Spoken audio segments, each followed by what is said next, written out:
BJP ও তৃণমূল উভয়ই সাম্প্রদায়িক দল। দেশের সম্প্রীতি রক্ষায় দিল্লি থেকে বিজেপিকে তাড়ানো দরকার, পশ্চিম বাংলা থেকে মমতাকে তাড়ানো দরকার। বুধবার ভোট প্রচার কর্মসূচির মাঝে কালিয়াগঞ্জ প্রেস ক্লাবে সাংবাদিকদের সাথে সৌজন্যমূলক সাক্ষাৎকারের পর সাংবাদিকদের মুখোমুখি হয়ে একথা বলেন রায়গঞ্জ লোকসভা আসনের কংগ্রেস প্রার্থী আলী ইমরান রমজ ওরফে ভিক্টর। তার দাবি, বিজেপি এবং তৃণমূলের কোনো পার্থক্য নেই। এদিন সুজিত দত্ত, তুলসী জয়সওয়াল, মনোরঞ্জন পাটোয়ারি সহ অন্যান্যরা উপস্থিত ছিলেন। কেন কি নরেন্দ্র মোদী বা বিজেপি বা মমতা বা তৃণমূল এই দুজনই হচ্ছে সাম্প্রদায়িক দল এবং সাম্প্রদায়িক মানসিকতার সঙ্গে মমতা পশ্চিমবাংলায় আরএসএস এর এজেন্ট হয়, বিজেপির মদত করার জন্য এখানে কাজ করছেন, সেটা প্রমাণিত।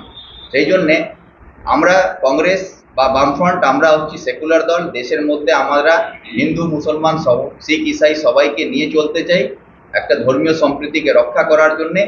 যেরকম বিজেপিকে তাড়ানো দরকার সেইভাবে পশ্চিমবাংলা থেকে মমতাকে